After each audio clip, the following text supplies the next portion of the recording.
Greetings everyone, this is Danny Pang, and today I'm going to be reacting to a video called Why a Carrot Orange is Actually Political.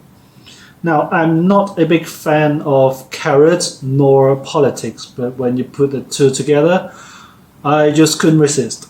So let's find out what this is about.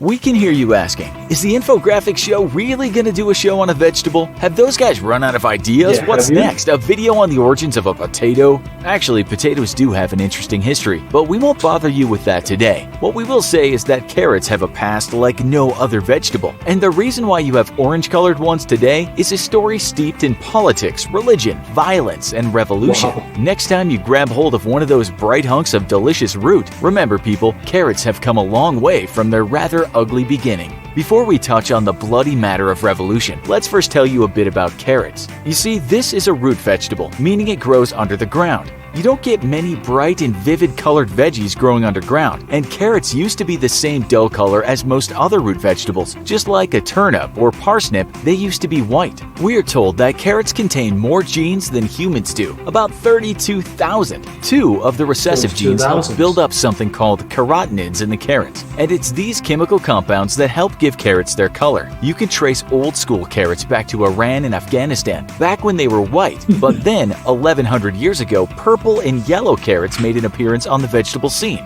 They were still a bit dark and ugly though, not anything like the beautiful orange ones we see. Hang on, you didn't tell us why they change colors. Or is he going to tell us now? Let's have a look.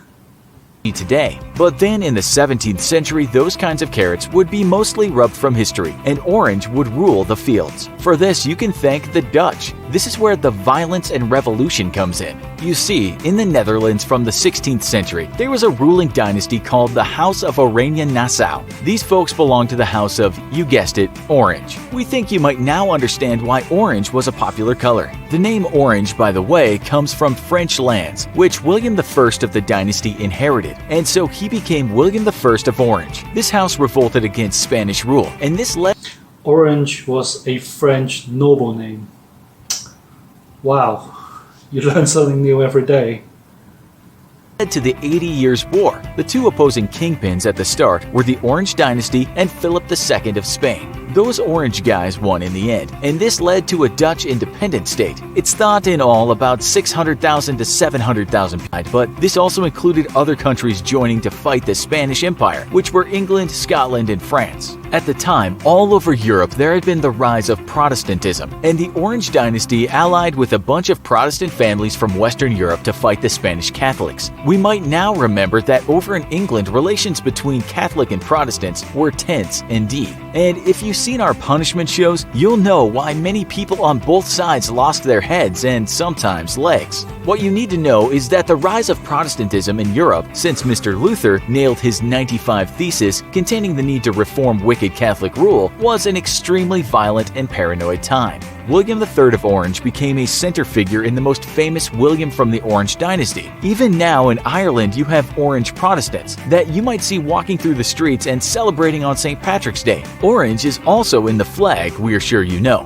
What we're trying to say is that orange was a really big deal. It was a representation of ethos, power, beliefs. What eventually happened in England was an invasion by William III, and the upshot of that was Orange Bill becoming King of England after marrying King James's daughter. William was quite the man, and England was never the same again. So, not surprisingly, William was celebrated in the Netherlands, and what better way to show praise for somebody by coloring a vegetable after them? If you have a powerful dynasty, of course you have to hang on to it, and that requires a good bit of public relations. Prior to the veggie transformation, the ruling members of the family would paint houses orange, plant orange trees everywhere, and they even built castles with names such as Oranjewoud, Oranjenstein, Oranjebeur, and Oranjebaum.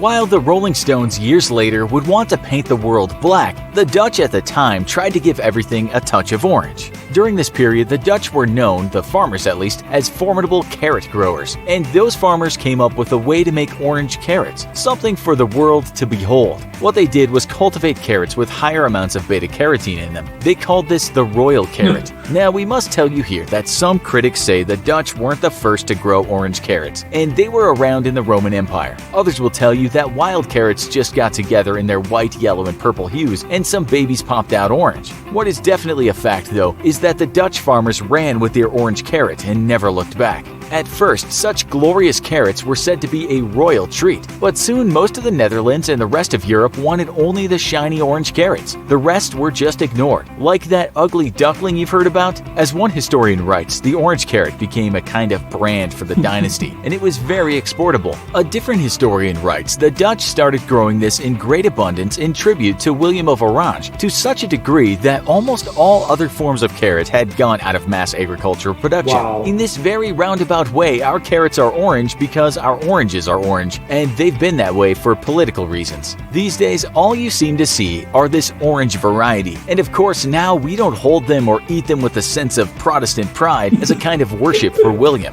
William, or King Billy, as he might have affectionately been known to some Scots or Northern Irish, had quite the illustrious life. You might not know that he is the last person ever to successfully invade that tough little country called England. You may also not know that the Big Apple, aka New York City, used to be called New Orange. That's because the Dutch changed the name when they recaptured it from Britain. This was just more marketing from the Dutch, who wanted to show just how strong Billy and his armies were. It didn't last long, and the English city of York soon started to figure in the USA again. Still, we wonder if you knew that New York and carrots have quite a close connection in that they were both part of a public relations strategy of the once mighty Dutch. William didn't have a heroic death, though. His horse ran over a mole's burrow and tripped. Bill fell off, breaking his collarbone. Healthcare wasn't exactly modern back then, and this break led to complications including pneumonia, and this was the end of William. So next time you pick up a carrot, you can be proud of holding some big slice of history in your hand. Wow, so carrot was made a royal food because of its color, and because it's the same color as the royal family orange. Wow. And it was a symbol of royalty and power.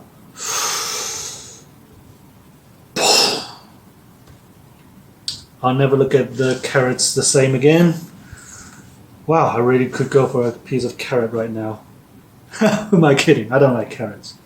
Well, anyway, that was very informative. Very trivial information, but it was worth watching nonetheless.